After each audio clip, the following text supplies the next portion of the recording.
The central question is whether whites have the right to organize for their own group interests or not. That's preposterous! Have you even read Locke? Oh my god, I can't even! Have you even read Thomas Paine? Jesus Christ, do you even have authorities to appeal to? Sargon, I think your problem is you're full of shit. Guess what? We did it. The national debt cracked 37 trillion. We did it. So I don't know why Trump doesn't cheer this on like he cheers on the $1 trillion defense budget. We did it. You're going to love it. We got a $1 trillion defense budget. Yeah, that's a failure. Thanks to the, Thomas Massey says, thanks to the One Big Beautiful Bill Act, the debt just officially passed the $37 trillion mark. In Trump's year of cost cutting and efficiency, the national debt soars past 37 trillion.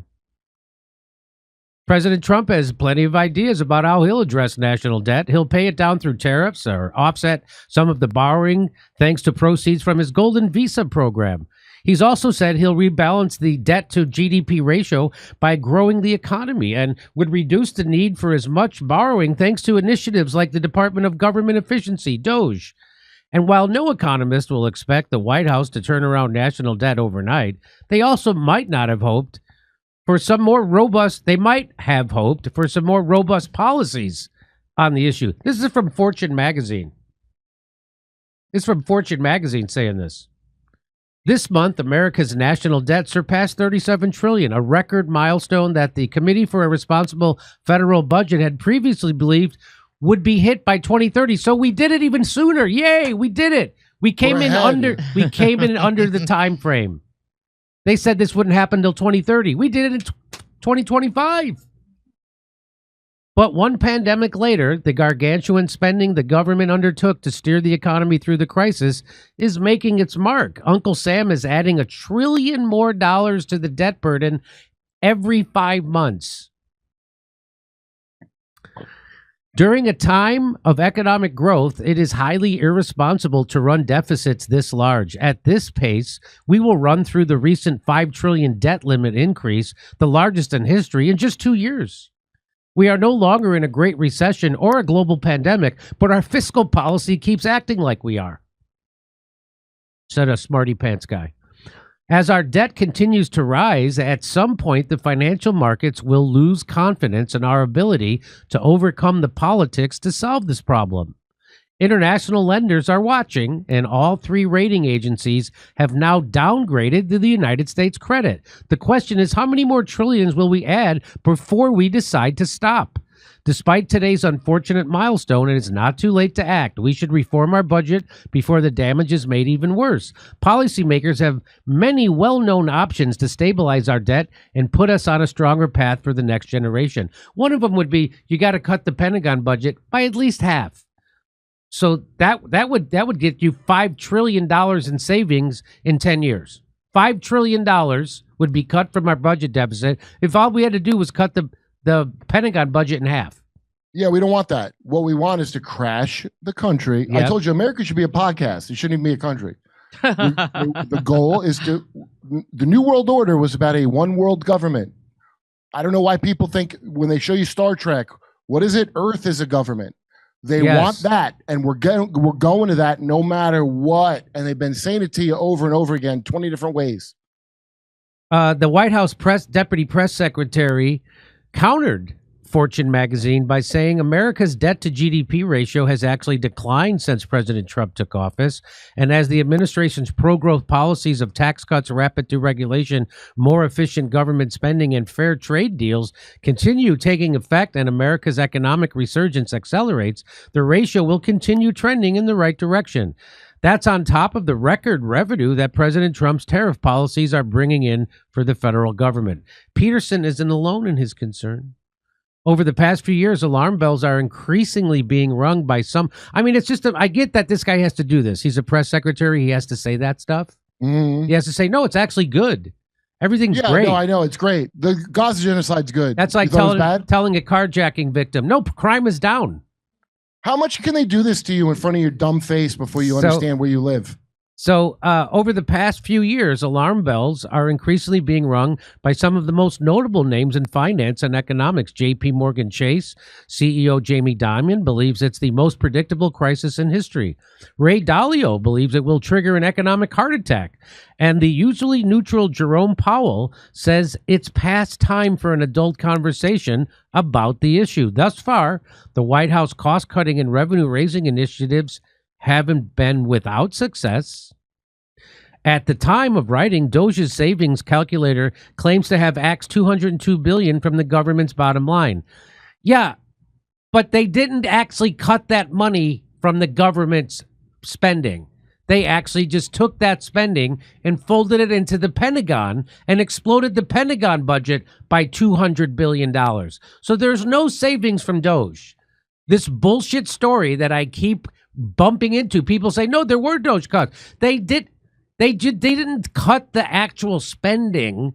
They just took that money that they were spending through USAID and they folded it into the Pentagon or the State Department. They didn't cut the spending. So I hope people understand this. They did not cut the spending. They, in fact, increased the spending. We went from an $800 billion or a 700 and something billion dollar defense budget to $1 trillion defense budget. Does that sound like a cut? That's not a cut. Medicaid's getting cut, though. However, given the fact that debt per capita at the time of writing sits at a little over $108,000 per person in America, so if you divvied up the $37 trillion debt by 330 million people, I guess it comes out to $108,000 per person. Likewise, President Trump's tariffs have generated significant returns in the past few months. This week, the CRFB reported tariff revenue into the U.S. has more than tripled from approximately $7 billion last year to $25 billion this year. Such figures are not to be sniffed at. Wherever you come down on the debate about whether American consumers or foreign counterparts will be paying the price, the revenues are expected to continue rising. Hey, I'm willing to cut Trump slack on his tariff program. Turns out he got a great deal with the European Union. Turns out. I'm willing to let him do all these things, but you then have to cut the deficit. You have to cut the Pentagon spending. And they're not. They're raising extra money and then spending more, which is why the deficit is exploding. So it's good that he's raising revenues. That said, $25 billion still equates to less than 0.07% of the national debt. If the U.S. continued to plow every penny of its current tariff revenue into national debt as it stands, it would still take 120 years to pay it off. And of course, that figure and its respective interest payment is going up by the minute. All of the above comes ahead of the issue of President Trump's One Big Beautiful Bill Act, which the Congressional Budget Office estimates will add $3 trillion to the federal deficit between 2025 and 2034. But that's on top of that's $3 trillion on top of the trillions of debt already predicted, okay? So that's $3 trillion on top. That's not just $3 trillion.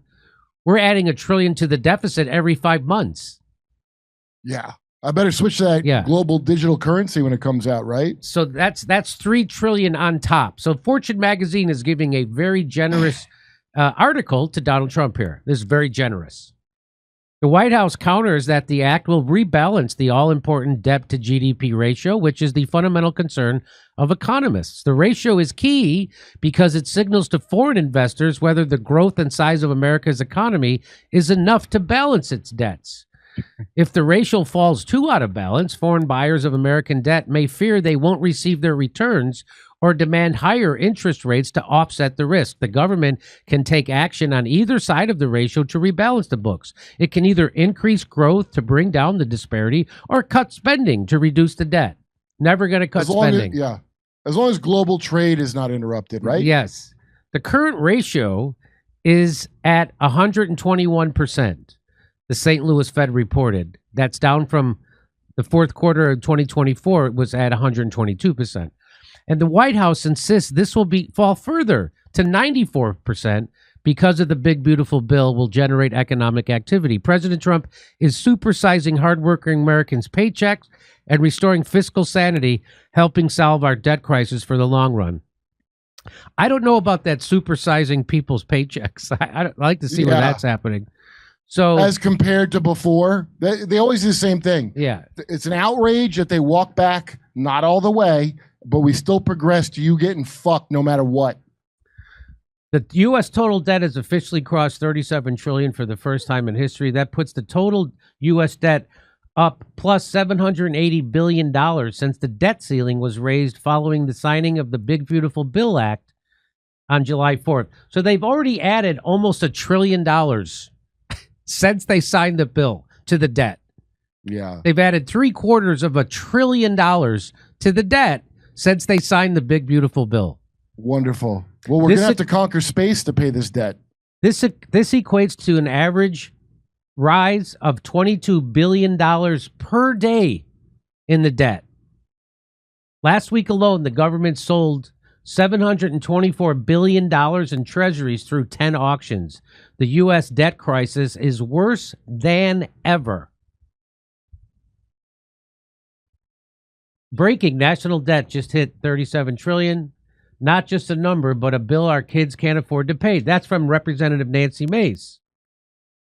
And then she got community noted. Representative Mace voted aye on House Resolution number 1, which is estimated to increase the national debt by 4.5 trillion. Yeah, she's another phony, like Krav Maga, Mamadami. They're all phonies. They're all going to do the thing and tell you something different. Except for, ironically, Marjorie Taylor Greene and Thomas Massie. Isn't that funny? Melanie Durago says, fun fact, Donald Trump is responsible for 21.4% of the national debt. Grok, is this a correct accusation? Based on U.S. Treasury data, the national debt rose from $19.95 trillion on January 20th, 2017, which is when Trump became president, to $27.75 trillion on January 20th, 2021, when he left. So that's an increase of $7.8 trillion under Trump in his first term. And then as of August 7th, 2025, it's $37 trillion. So his share is about 21.1%. The 21.4% claim is a close approximation, though. Responsibility involves Congress, too. Yeah. So, well, my guess, Jimmy, is they're going to run it into the ground, and when everybody's at their lowest point, they're going to come out and go, hey, we just invented unlimited energy or some. Yeah. They're going to bust out some shit they already had. But first, they're going to do the dialectic. They're going to lower you to as low as you can get, and then they're going to be your savior. The way they got Jordan Peterson, for example. He went to his lowest point, and then they come and be your savior. I mean, it would be one thing if they were like if Trump's when he's spending that extra 200 or something billion dollars on the military. It'd be one thing if they took that money that we're spending on debt, $1 trillion every 5 months, and put it into our country. Like, it would be one thing if we like, hey, look, we built $1 trillion in affordable housing in the last 5 months. Hey, we built $1 trillion in schools and parks and high-speed rails, $1 trillion worth in the last 5 months. Invested in our infrastructure. Hey, that's what I'm saying. Hey, we built drug treatment programs for people, and we built mental health facilities for the mentally ill on ours. Hey, we in the last 5 months, we spent $1 trillion. Man, it'd be one thing if we had something to show for it.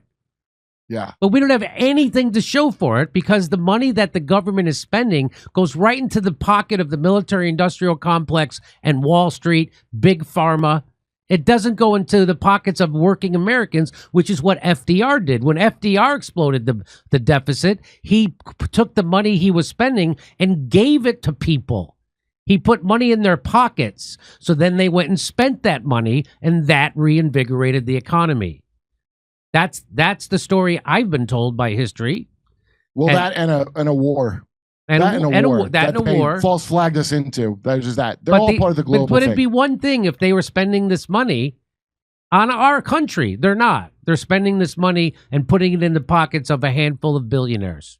Well, the only reason FDR was able to get away with doing that at all was because a collection of actual fascists tried to overthrow the government Yeah. Okay, that's what Smedley Butler reported on. And so FDR, much like Trump, instead of exposing them all and putting them in a wood chipper like he should have, he used it as a power move to do that thing so you can remember him as a good guy. But they're all part of the top. You are a cow. You could maybe be a dog, but you're not a pig like them. And so every president's like, I'm going to go in and be the hero and do the good thing. They'll allow you or they won't. Or you'll catch them making a big mistake, like trying to overthrow the country for fascism, and then you'll be allowed to do some liberal things. That's how it works. So if you'd like to hear my jokes about this, you can see me in Rutherford, New Jersey, Calgary, Edmonton, Vancouver, Chicago, South Bend, Indiana, Louisville, and Appleton, Wisconsin. Go to jimmydore.com for a link for tickets. Over to Steph. All righty, Jimmy. Did I say South Bend? Fort Wayne. I meant Fort Wayne. I hope Moron Zamdami wins. Kumo will keep things just shitty enough that people will accept it, but Zamdami will ruin the city and cause enough discomfort that people will have to face it and change. Oh, and that was from our friend Akita Hart. If the government was ever going to do the right thing, they would already be doing it. Solidus. Hey, back to Jimmy. Ron Paul seems to have turned on Trump, and he seems to be making the same points that we've been making at this show and other people. So let's listen to it. Here's Ron Paul. He tweeted this out. Tariffs would be easier to stomach if President Trump was draining the swamp like he was supposed to. Instead, we're just paying another tax for the swamp to keep growing. Let's listen to what he said. I was under the impression at one time that the money that when there was a tax on such and such country, that they paid the tariffs, and that's why they didn't like it. But no, that isn't the case. And evidently, what happens is the people in this country that imports the goods and services, they pay the tariff. So the companies in America pay the taxes, and individuals can pay the taxes. And it's always called a tariff, not a tax. But literally, what happens to the money when we collect it, because Trump is bragging about all this money we're putting in the bank, but the money's coming out of the pockets of our corporations. And I think this is a solution, to our problem. My problem with the tariffs is more of a big picture problem. It's undeniable that Donald Trump was elected to shrink the size of government, drain the swamp, the whole deal. And at first, it really looked like it was happening with Doge. They were ripping through the government. We had shows every week praising what was happening, and we were attributing this to President Trump because it's his administration. And then all of a sudden, it was a hard stop. And then Elon was given a key and shown the door. There was a big, beautiful bill. And we are heading in the other direction. Now government's expanding, racking up deficits. And Doge, as great as it was, it didn't even scratch the surface on what they could have done. So now we're going in the wrong direction. It's not shrinking, it's expanding. Debts, deficits, and Americans have another tax to pay, tariffs.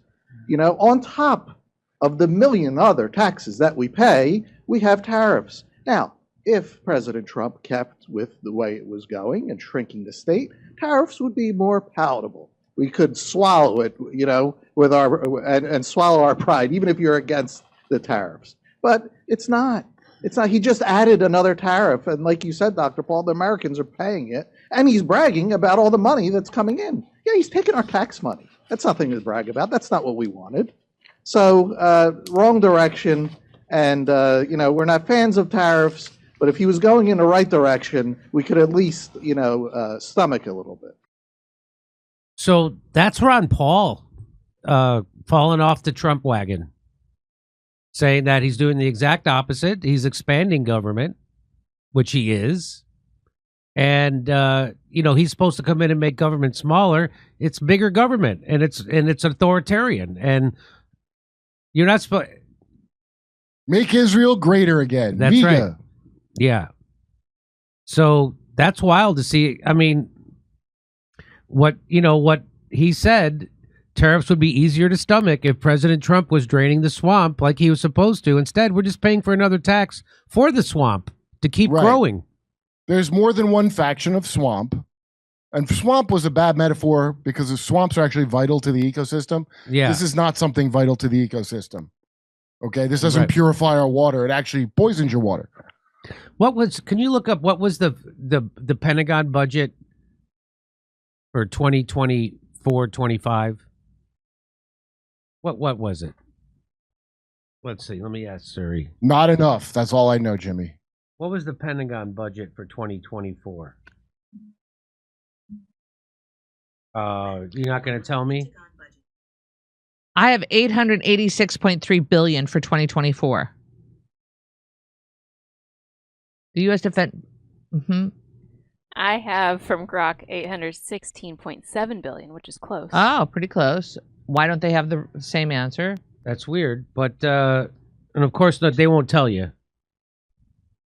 Pentagon budget for 2025 looks like it might be it's $1 trillion. $831.3 billion. Okay, but so the new one going forward that they just signed, the big beautiful bill, I guess that'll be for next year, 25-26, and that's $1 trillion. So if they were taking that money instead of spending that extra $200 billion and giving it right to the pockets of the billionaire oligarchs that actually run it, because that's what that is.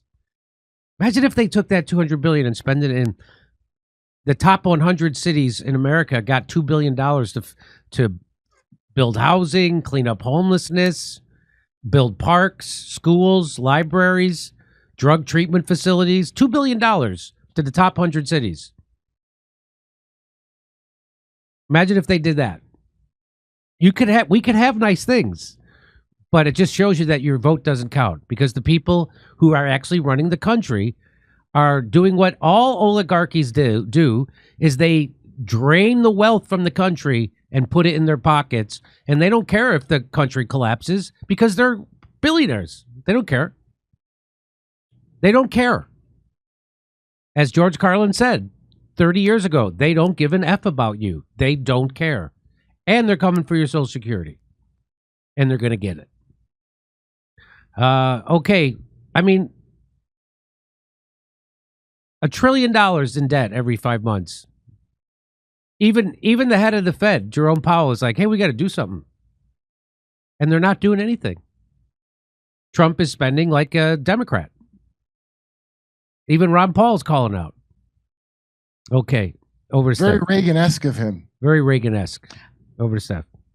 Yeah, and I think we already covered this, that the Pentagon can't pass an audit since 2018, since they started auditing. You think they would have audited the Pentagon before 2018? Let's give them an extra $200 billion. Yeah, what could go wrong? Hey, you guys know where you were spending the $800 billion? No. Where's another $200 billion? All right, let's see here. All right. Guy Foe, that's a nice comment that you said about our anniversary. That's super nice. Karen Burns, thank you very much for the happy anniversary. And JD Martin Jacks, that's a nice, thoughtful thing that you shared. Thank you. If the government was ever going to do the right thing, they would already be doing it. Solidus. George Bush was a cheerleader. Look up the pictures, Sherelle Wyatt. And somebody sent us a link. So I have the link for all the presidents that you were talking about. I just became a Vikings fan and turned gay all at the same time. It's true. The penis mightier than the sword, a kid at heart. Congratulations. That's neat. Those guys will be earning more than female cheerleaders. Rorschach. Jimmy, I noticed how this show is totally ignoring Nick Fuentes' expose of Tucker Carlson deep CIA connections. Nicknames. Not ignoring it. I haven't seen it. Yeah. No, I seen it. And I don't trust Sam Hyde no more after he interviewed him because I want to know why Nick urged people in the Capitol on January 6th and didn't go to jail. And I want to know why Ali Akbar Aleksander was running his shit for him, who is not only the gay lover of Karl Rove, but also a pederast who actually groomed Nick's own followers to send him nudes of teenage boys, and Nick didn't get rid of them. I want to know answers to those questions. So Tucker's dad was in the CIA? Oh, jerk off. Who the fuck funds Nick? I heard it was the Tate boys. I heard it was the Tate brothers, and I heard they fund Laura Loomer too. So I'd like to ask him about that. Yes, Kurt. So, Wub Attic, I think we answered your question there. All right. Yeah, motherfucker. Yo, that dude is funded by the same people that fund the other people you think you hate. I don't understand, and this is documented. I'm gonna do on Derpa Kerp. We're gonna get into it. Don't worry. I got it off of Kiwi Farms. Has a great thread on it. This makes no sense. This whole thing, and Ian Carroll and all these people are pushing Nick Fuentes now. Did he get new money? Roger Stone, that's the other guy. That creep Roger Stone, I think, is funding both sides of the thing. That's what I think now. Maybe I'll find differently, but you should be able to see through Nick Fuentes immediately. He looks like, first of all, he's gay, just like Richard Spencer was gay, the other boogeyman of the alt-right. He looks like the cowboy from the Village People. People troll him on his own show by suggesting where he can meet girls. They pay money to make fun of him. So who are these people that are here messaging on behalf of Nick? And why is the alt media promoting him? Because he got funding like Cenk Uygur. That's what happened. So that's the main expose. I really don't give a shit if Tucker Carlson's dad was in the CIA if he's not telling me lies to my face. Yeah, you know, when somebody says, I've noticed how this show is totally ignoring, you could say that about a myriad of topics that we don't get to, right? So, yo, I bet Nick don't want to answer the questions I got. I bet he don't. Well, I mean, I don't. Jimmy. I've hesitated. I've had people reach out to me saying Nick wants to come on the show, and I'm just like, I don't know anything about Nick. And well, I got videos we could play when he comes on, and we can ask him about that. I got videos of him I want him to answer about. I just would pass. Yeah, well, there's something going on where he's being funded. And so now that this thing has blown up with Tucker, maybe I will have him on if he'll come on. I don't know if he will. He certainly can defend himself rhetorically. He's certainly a better debater than me. And he knows more about the stuff that he talks about than me. Like, he goes deep into stuff. Yeah, no, I know all the same stuff, by the way, and I'm not sure why he's being praised for saying stuff that's right when the stuff that's wrong, he said, is this reeks of Trump covering up Epstein. Nick has covered up some weird pedophile thing in his own group, just the way Trump is covering for Epstein, and has the balls to call out Trump. So I want to know where the hell this is coming from. That's my question. And I think it's the Tate brothers. Well, how come nobody... All right, we got to go. Because they're all getting paid. Everybody is getting paid. So just like Cenk Uygur, oh, populism's good because he found a new funder. Nick has been depressed the whole... Kino Casino guys you should have on, or have Josh Moon on from Kiwi Farms to let you know about him. Because that's where I found out about it. And I'm bewildered as to why a guy that digs as deep as Ian Carroll didn't say that in his presentation about why Nick is so intelligent and has such great points. I would think Ian Carroll, who has done some good work, would have dug into what I dug into. It's very bewildering, actually. All right, I didn't see Ian Carroll's thing, and on it, I've only seen. I messaged him. I watch it. I messaged on it. I messaged all the people that talk to him. What's going on? Why aren't you asking about the January 6th thing? I think it's very suspicious. I've seen. I saw some of his response to. I saw like 6 minutes of his response to Tucker. He's good. He's got the gift of gab. I see some of the tweets he makes at Candace Owens about Jews, and again, he also is against race mixing still, by the way. You know, she's married to a white guy. He's against that. She didn't really have good arguments for him either, which I found astonishing. I didn't see their interview. Didn't she put it behind a paywall, Candace? I hope so, because Did you see it? The clips I saw weren't good. You saw clips of it? Yeah, there's a whole, by the way, he's got a whole bunch of followers that are into real hardcore pedo stuff, and it's real disturbing. And I guess that is trad cath to ignore obvious pedophiles. That's traditional Catholic as it gets, isn't it? But I want to know what his excuse is, because I've only heard him blame victims of the people he brought. And again, the guy he brought in is the gay lover of Karl Rove. What is going on? Okay, I guess we'll have plenty of time to talk about this when we do a segment. I don't know if I have time to do this now. No. I wanted to show you to